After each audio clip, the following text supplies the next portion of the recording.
नमस्कार झेंडूंनो. बऱ्याच दिवसांनी आपला हा व्लॉग एडिट करायला घेतलाय. घरात डोहाळे जेवणाचं वारं वाहतंय आणि डेकोरेशन काय करायचं या टेन्शनने आमच्या दादाच्या डोक्याचा पार भुगा झाला होता. मग काय, पठ्ठ्यानं YouTube लावला आणि लागला आयडिया शोधायला. व्हिडिओ बघून बघून दादानं असा काही कडक धनुष्यबाण बनवलाय ना की बाहुबली पण विचारपूस करायला येईल. त्यानंतर ठरलं जेंडर रिव्हीलचं प्लॅनिंग.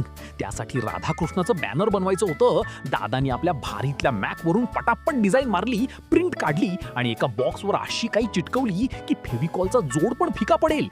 बिचारा 1-2 साचे कट करतोय न करतोय तोच मम्मीची एंट्री. चला डी-मार्टला जाऊन येऊ. आता मम्मीचा आदेश म्हणजे फायनल. सरळ डी-मार्ट गाठलं, सामान उचललो आणि पळत पळत परत आलो. घरी आल्यावर दादा पुन्हा कटिंगच्या कामाला लागला. अरे ते साचे कटिंगा. आणि मी आपला मोर्चा वळवला रेडी टू ईट फालुदा बनवायला.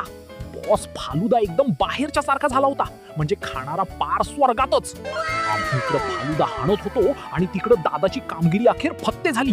व्यवस्थित काम करतंय की नाही यासाठी घरातच एक ट्रायल घेतला आणि काय सांगू, बॉक्समधून मस्त अशी राधा बाहेर आली. ते बघून सर्वांचा आनंद गगनात मावेना. तर आता डेकोरेशनचा हा राडा तर झाला, पण प्रत्यक्ष डोहाळे जेवणात पुढे काय घडतंय हे बघायला पुढचा पार्ट नक्की बघा. तोपर्यंत लाईक, शेअर आणि सबस्क्राईब ठोका. बाय.